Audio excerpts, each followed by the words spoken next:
أعوذ بالله السميع العليم من الشيطان الرجيم بسم الله الرحمن الرحيم الحمد لله والصلاة والسلام على رسول الله. In the ulum of hadith, under mustalah al-hadith, there are many ulum within the ulum of hadith. Shuruh of hadith, explanation of a hadith, ilm al-riwaya, ilm al-diraya, and we can get into all of that later inshallah in the dars anyway. But under all of those ulum, we are in a particular ilm which is called mustalah al-hadith, which is the grading and classification, using of technical terminology for hadith. Under that, we are under a science called mukhalifa, yani where mukhtalif al-hadith, where you see a contradiction between a hadith and how to deal with that.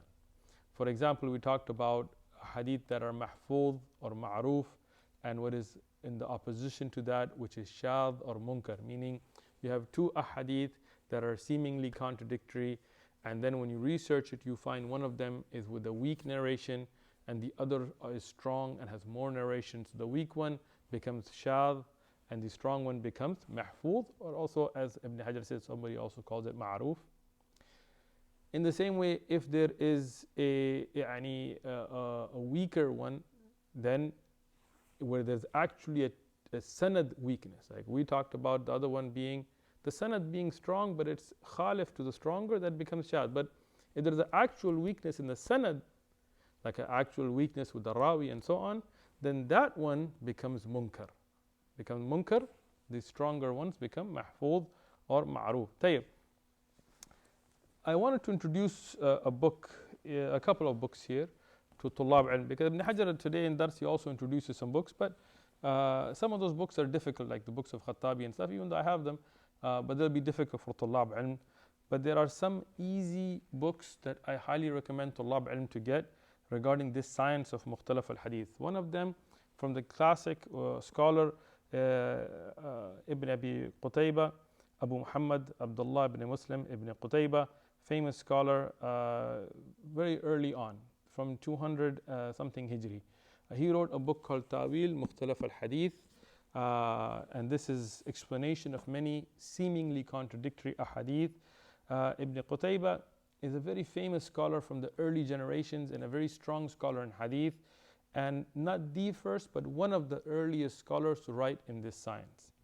And I'll talk about why this is important, because the people who have weak intellect, lack aql, then a lot of times they see a hadith and they don't know whether one is rajih and marju or nasikh and mansukh or khas and am, and they just see him contradictory and they say, oh look, hadith contradict each other, hadith science are, without understanding that there is a lot of context that you have to do. And the scholars of hadith, alhamdulillah, wrote these books. This is a very classic book, but I want to mention another book which I think is more valuable from what I have seen, even if it's not as famous. And this is a book called Mukhtalaf al-Hadith by Sheikh Abdullah al-Fawzan, but from the collection of works of Imam Ahmad ibn Hanbal. So Sheikh Abdullah al-Fawzan, may Allah reward him, Doctor, what he did is he went back into the different works of Imam Ahmad ibn Hanbal, and in 2 volumes he collected this book, Mukhtalaf al-Hadith, عند Imam Ahmad ibn Hanbal. طيب. So جمعه, who was collected by Sheikh Abdullah al-Fawzan. Very, very beneficial work. I have the print of Maktabat Dar al-Minhaj. It's an excellent print and very easy read. 2 volumes. I highly recommend getting it regarding this science. طيب. Back to the matan at hand. Regarding Maqlub, that's where we stopped last time, was Maqlub and Ziyada of a Rawi.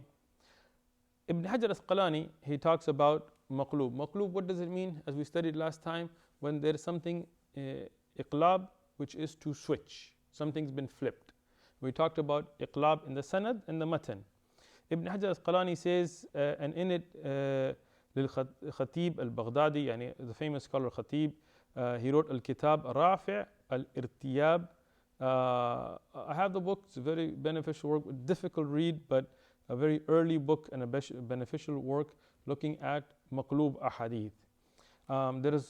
But he gives a beautiful example. Ibn Hajar Asqalani in Nuzhat al-Nadhr, in the Sharh of Nukhbat al-Fikr, he gives an example of a hadith where there is Iqlāb in the matan, in the text of it. He says, كالحديث أبي هريرة رضي الله عنه عند مسلم. What does that tell you? It is in Sahih Muslim. Regarding the sab'a, الذي, yani those 7 that are under the dhil, under the shade of the arsh of Allah subhanahu wa ta'ala on the day of judgment, regarding that. So in one of the narrations that's been reported, it says that وَرَجُلٌ تَصَدَّقَ, يعني the rajul who gives sadaqah بِصَدَقَةٍ أَخْفَاهَا حَتَّى لَا تَعْلَمُ يَمِينُهُ مَا يُنْفِقُ شِمَالُهُ. What does it say? It says that, and a man who gives sadaqah in such a secret way that his right hand does not know what his left hand gave. Those of you who know the hadith, يعني, and Ibn Hajar al-Asqalani mentions it here, إنما هو, يعني what's معروف, what is correct, the correct translation is حتى لا تعلم شماله ما ينفق يمينه. So what is the correct wording, as has been reported by Bukhari and Muslim and the majority of the rawayat, that he gives with his right hand that which his left hand doesn't know. In the earlier narration, some rawi later, and the ulama of hadith have said which rawi and stuff by looking at the different asanid, flipped the word right and left. Tayyib, how do we know the correct narration is that the left doesn't know what the right hand has given? First and foremost, by looking at all the different asanid and those that are muttafaqun alayh, even though the hadith that has Iqlāb is in Sahih Muslim as well. Even regarding the hadith about which Nabi Allah subhanahu wa ta'ala introduced the Prophet sallallahu alaihi wasallam to on the night of Isra al-Mi'raj, if you look in Sahih Muslim, there is Iqlāb in some of them, even though they're in Sahih Muslim. And this is advanced there, so I'm getting into this issue. The ahadith in Bukhari and Muslim are no doubt authentic in the sense of the asanid, in the chains, but especially in Sahih Muslim, there are some narrations where there is Iqlāb. And Imam Muslim didn't do this on accident. Rather, he reported them with the other ones that do not have Iqlāb to show the different asanid that have brought the matan and to show the Iqlāb, to show where it has been flipped. So those ahadith, even though they're in Sahih Muslim, there is a illah in the matan. And there are ahadith that are mansukh. For example, mansukh ahadith doesn't mean that they're weak ahadith and so on. And this usually we don't discuss with beginning students because sometimes people's brain capacities can't handle it. They're just like, Bukhari, Muslim, it's everything authentic, everything good, don't say anything, and then they kind of move forward. We tell them, well, I mean, that is true. I mean, we don't doubt ahadith in Bukhari and Muslim because sanadan, according to the chain of narrators, no doubt they're authentic. But there can be iqlāb in them, and that doesn't mean the hadith is weak, because the hadith altogether is authentic, like the hadith about the 7 types of people under the shade of Allah. No doubt it's authentic. But there are rawat that made iqlāb, and we know about the iqlāb. So first thing we know here, because of the jami', yani all of the other huffaz of hadith, memorizers of hadith reported it, that it's the right hand giving that the left hand doesn't know. So when somebody made iqlāb, we catch it. Right? And that's something amazing the scholars of hadith do, is they check and they catch such hidden defects. Secondly, as An-Nawawi and others have mentioned in their explanations of Sahih Muslim, they said, when you give sadaqah, you're supposed to give with the right. And everything good is done with the right. So the hadith mentioned giving with the left and the right hand not knowing is also khalif to what the Rasulullah sallallahu alaihi wasallam has shown us to give in the way of sadaqah. Last but not least, is the same sanad coming from the same rawat, except in one side of it all came with the wording that the right hand gives and the left hand doesn't know. So looking at it, the ulama of hadith found that this is the rawi who made iqlāb, and from him onwards there was iqlāb, but other rawat that were independent of him going through the same shaykh did not mention the hadith in that way. And there's something beautiful, yani the science of hadith is something beautiful, because it's like investigational work and so on. Tayyib. Regarding mukhalafa biziyada rawin, yani we talked about the mukhalafa where you have a mazid fi muttasil al-asanid, where you have an addition to the sanad. There you have 2 types, right? One is ziyada in the matan, one is a ziyada in the matan. in the sanad. In the matan, as Ibn Hajar al-Asqalani mentions here, that sometimes what you have is you have a group of ulama, huffaz, strong narrators in hadith, that mention a hadith up to a certain point. And one person or a few people mention the hadith, even though they themselves are authentic, but they have more wording to the hadith than the bigger group. So here usually we say this is ziyada, this is an addition, because the same reporters are reporting from the same shaykh. But Ibn Hajar al-Asqalani says the shart here is that if there is tasrih bi-sama', yani if the mawdu', the subject, whereas the ziyada, there is clear demonstration that they heard it. Yani if it's clear that they heard it, and for example, mu'an a hadith, yani where it comes in the same manner of reporting, or something that uses the hiss, then the tarjih is given to the ziyada, saying that this is just a longer version of the hadith that the others have reported.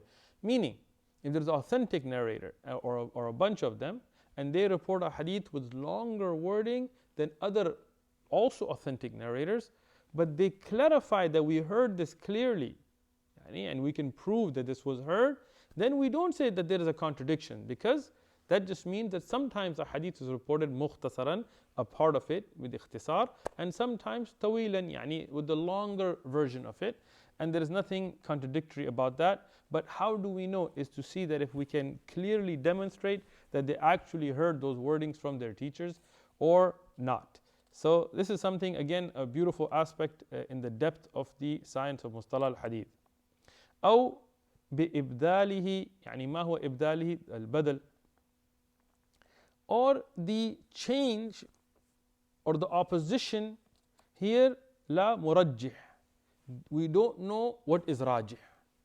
And this is very important to understand this part of mustalah al-hadith. Yani the opposition, sometimes where there is changing, we cannot tell which one is stronger. Ulama of hadith are not magicians. Yani it's not like they just take a magic stick and suddenly they know sahih and daif. It takes effort, it takes ijtihad. Those of you that have done takhrij of ahadith, it takes a long time. When I was writing the book on Raf' al-Yadayn, it took me 6 years, of just research of ahadith and asanid and reporters and looking at books and finding manuscripts and things. I can't even imagine those ulama that did takhrij of big, huge, voluminous books like Shaykh al-Albani, and Ahmed Shakir, and Shaykh al-Arnout, and Shaykh Abdul Qadir Arnout, and those great scholars of our time, Shaykh Bakr Abu Zayd and others. And those Imma and ulama before us, like Imam Ahmad and Shafi'i, and those original ulama that did this work, and Al-Dhahabi and Ibn Hajar after them, but before us, who did this work of takhrij and huge books, amazing. And Allah, Ibn Mulaqqin, who should be called Ibn Nahwi, and so on. Those scholars, they did an amazing work, but sometimes the alim will get to two contradictory or seemingly contradictory rawayat, and he will not be able to see which one is the stronger one. So what do? This is called fal Mustarib. Mustarib is a category of a hadith where you say we don't know which one is stronger. These two have a contradiction, we don't know. And this is a temporary bucket, meaning an alim, if he looks at this and he's unable to figure it out, he shouldn't guess at it. He shouldn't make up stuff. Na'udhu billah, some people nowadays, every question they think they have to answer it. Every hadith they have to give hukam on it. Sometimes say, la adri wallahu a'lam. Even if you're a great scholar of fiqh and hadith and all of that, sometimes just say, la adri wallahu a'lam. Don't be shy to say you don't know. Sometimes, Shaykh al-Islam ibn Taymiyyah rahmatullah alayh, he said sometimes he would ponder upon a mas'ala in fiqh, and he would go on with adillah and dalil and kitab and go back to the Quran and ahadith and aqwal. He said sometimes I couldn't figure out what is the strongest, so I would go outside and just make sujood in the dirt. I would go out where there's dust and dirt and just humble myself to Allah, make sujood to Allah in the dirt, not in the masjid, the nice carpet. Go out, just humble yourself and say, oh Allah, open what's the strongest to me. And this is something for the alim to always remember as well, and tullab ilm, that the ilm is from Allah subhanahu wa ta'ala. This is a light, a nur from Allah, the knowledge that you get. So always turn back to Allah in dua and ask Allah to open the way to what is authentic and what is correct for you. So this is also a category. And Ibn Hajar al-Asqalani, this is from Nukhba that I mentioned, in Nuzhat al-Nadhr, he says, إن كانت مخالفته, يعني he's explaining the matan more, بإبداله, what is, there is badal in it, أي الراوي, يعني the khilaf that you find, the opposition in the rawi. And this can be in the matan as well, but the matan that is muttarib is very few. Yani very few mutun do we not know which is the stronger when we see a contradictory in the actual wording of the hadith. But in the reporter, sometimes very difficult to know which reporter has been switched or not. So he says, then if you don't know la murajjih, and you don't know what is rajih, لإحدى الروايتين, in which one of the two narrations, على الأخرى, on the other one, فهذا هو المضطرب. This is what's called مضطرب. And he says فهو يقع, يعني this happens في الإسناد, in the sanad غالبا. Usually this happens in the sanad, not in the matan. ويقع, and it happens في المتن, it happens in the matan as well, but he says very few, ولكن قل, يعني very few أن يحكم المحدث على الحديث باضطراب. يعني very few times do the ulama give the hukm on a hadith in itself, like the matan being muttarib, in the matan without the sanad. طيب. I will mention, even though Ibn Hajar doesn't have it here, and he doesn't mention in Nukhba or Nuzha, but I will give you an example that my teacher gave me, which is Imam al-Tirmidhi. He reports from al-Sharik, who reports from Abu Hazim, from Shu'bah, from Fatima ibn al-Qais, radiyallahu anha, that Rasulullah sallallahu alaihi wasallam said that there is no right in wealth other than in zakat. Yani, or there is right. In this riwayah it says there is a haqq in the mal, in the wealth, even other than zakat, that the poor and the religion has a haqq in it. This is reported by At-Tirmidhi. Ibn Majah mentions the hadith, but the wording is that there is no haqq, there is no right in the mal except the zakat. Yani, there is nothing that you have a right on from the people's money except in zakat. Zakat is a haqq. Al-Iraqi, he saw the contradiction. One of them said there is no right, one of them said there is a right. And Al-Iraqi, he said, and this is a great scholar, Al-Hafidh Al-Iraqi, the teacher of Ibn Hajar, he said, you know what, this is muttarib. Looking at all the different chains and different reporters and so on, I cannot tell which one is stronger from these two narrations. So he called it muttarib, but this is not an end-all hukm. As I said, this is a bucket, a holding place to put it. Imam al-Suyuti came and he said there is a solution, and he put forward a few solutions. One of them, he said that the hadith from al-Sharik has a weaker narrator, so that is weaker, so we prefer the stronger narration. And he also gave another solution as well. He said that one of them reports to what is wajib, yani there is no haqq, you cannot force people to give except for zakat. And the other is for the mustahab, yani then even other than wajib, a person should give in zakat and so on. But either which way, he solved it. And there are many examples of this. What does that tell you? Muttarib is where you cannot tell which one is stronger, but later ulama may come and exert an effort bijtihad and figure it out. Today, I don't personally know any matan, any text of hadith that's left at muttarib. Those that are, if you research it, if you look into it, later ulama have figured out, alhamdulillah, yani what is rajih. Tayyib. Then we talk about the issue of Iqlāb from another aspect. وَيَكَعَ, and sometimes it happen, إبداله, there is badal, there is change, there is switching. عمدا, عمدا يعني متعمدا, that means on purpose. امتحانا, as a test. Ibn Hajar Asqalani here in the Sharh of the Matan and Nuzhat al-Nadhr, he mentions two examples. He says that it was done as a test for al-Bukhari and al-Uqayli, وغيرهما, and other than them, but he mentioned these two examples. طيب. If you look in the book Tadhkirat al-Huffaz or Siyar A'lam al-Nubala for Dhahabi, you will find both these. I will mention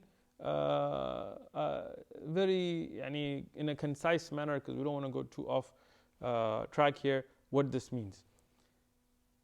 To switch asanid or reporters or words is haram. It's haram.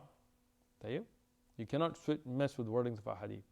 But the only halal is when it's done as a test.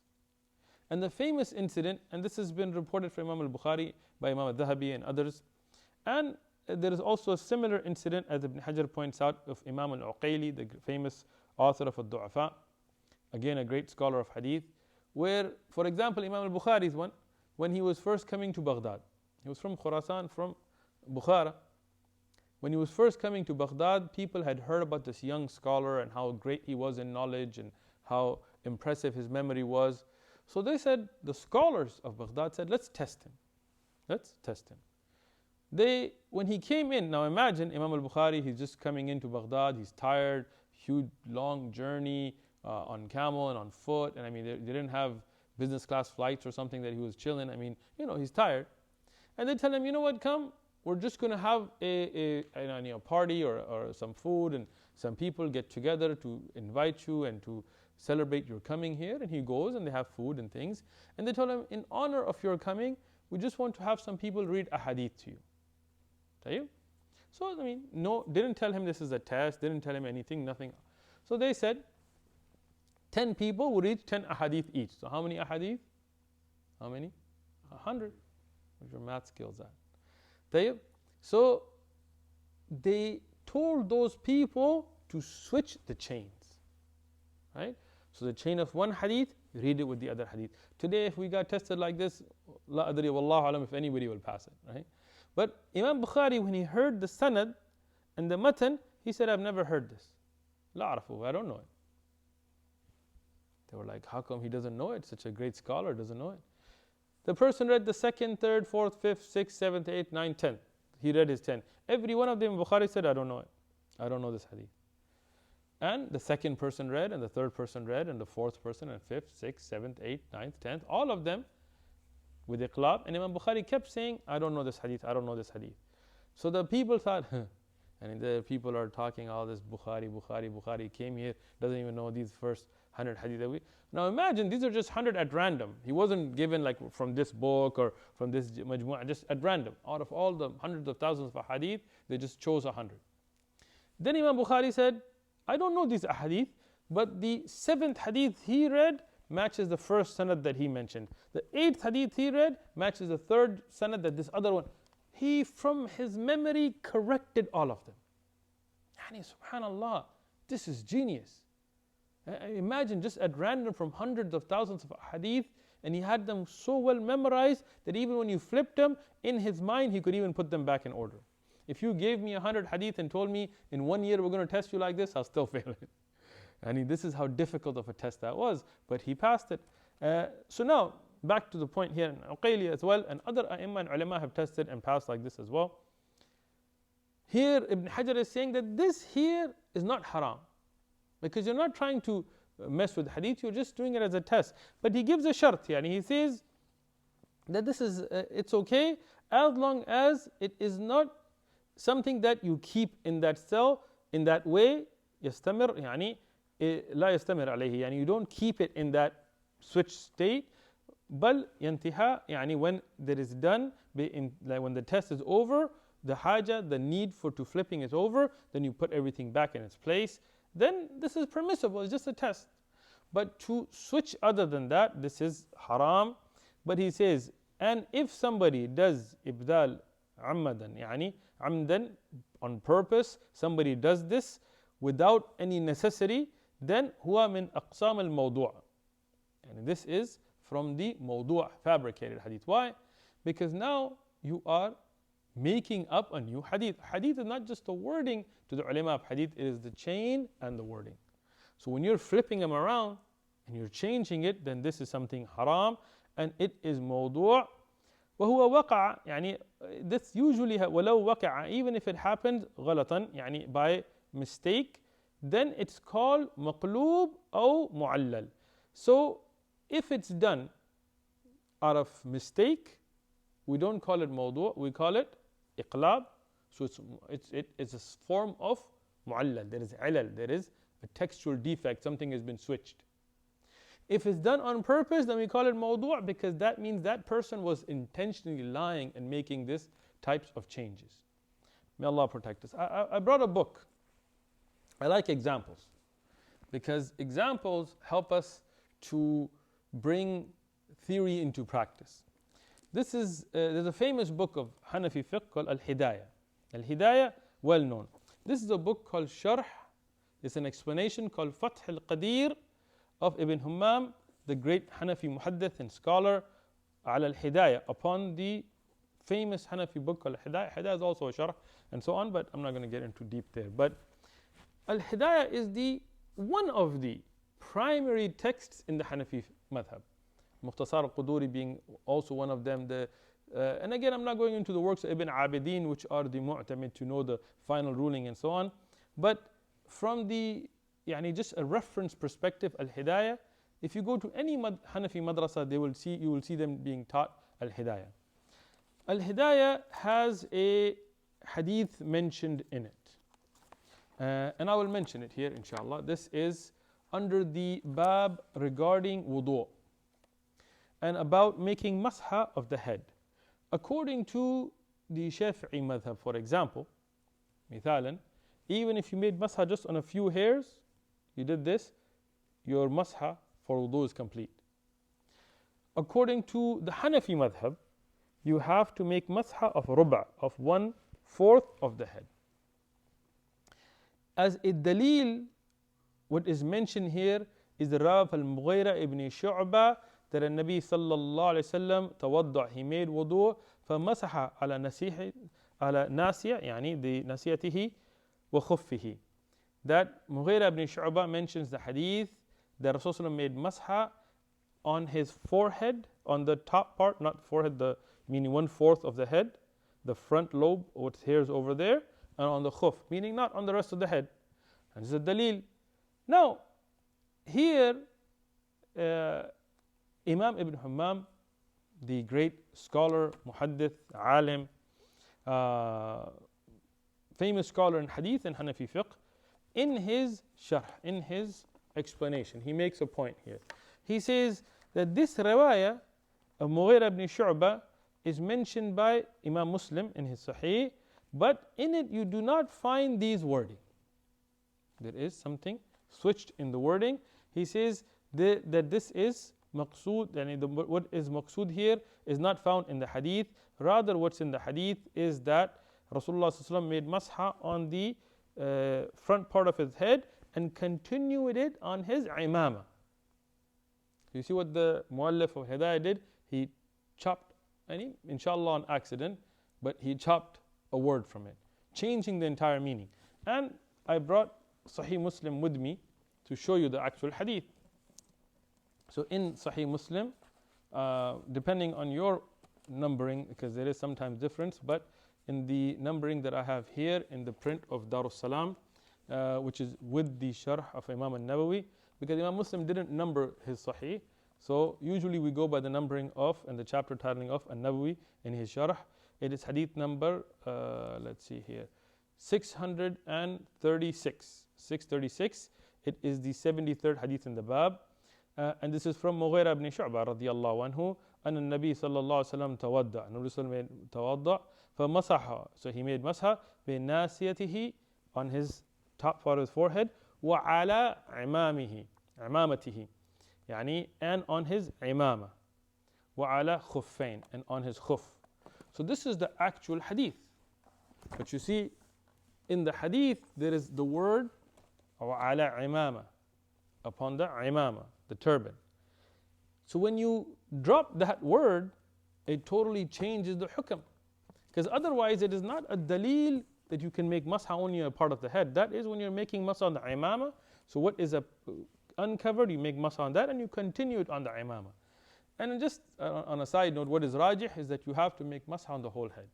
On the whole head, not just a part of it. Unless you're wearing the imama, then you can make masha on the imama, and in whatever is exposed that's not covered by the imama, then you make masha on that. But this is an example of a textual defect, which would then render the hadith with those wordings to be mu'du', to be a fabrication. And there are many mu'du' hadith in al-Hidayah, it's not just one. But this is an example related to what we're studying here. Tayyib.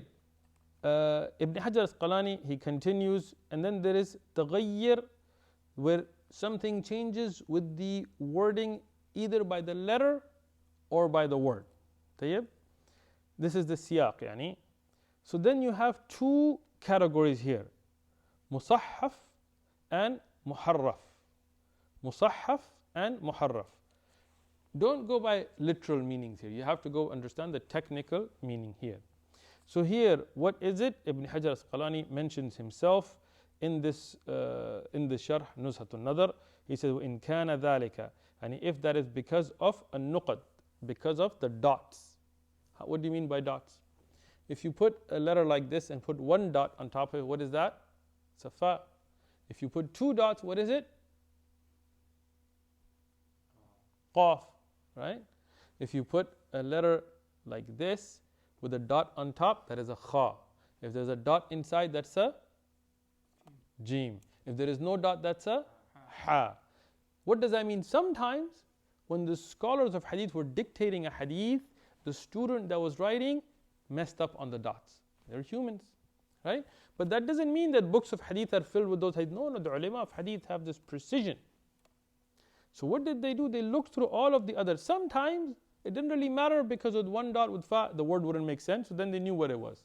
Sometimes it could be, like sometimes like the ya and ta, two dots on top or two dots on bottom, could both make sense. Then you look at what the stronger in memorizing and reporting, those have dabt of kitaba, for example, you look at what they wrote. Those that have dabt of yani hifzan, you look at what they memorized and the jama'ah, and then you figure out which one is it supposed to be. You look at supporting evidences and other asanid from other chains, so on and so on. So those are examples for one type of a mistake is with dots. The other is with the vowels, yani with the actual letters, which in Arabic, the alif, waw, and ya are used for elongation or other issues with letters. So if it is because of nuqat, because of dots, then that is called al-musahhaf. Musahhaf is that type of a weak hadith because there is a mistake in it. If it is because of tashkilat or because of having a waw or a alif or a letter or the shakal being changed, then that is called muharraf. And he says, وَمَعْرَفَةُ هَذَا نَوْعَ مُهِمَّةٌ.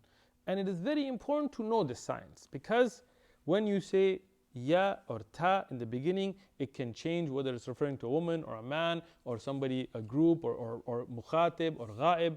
So somebody can change the meaning by the incorrect placement of dots or letters.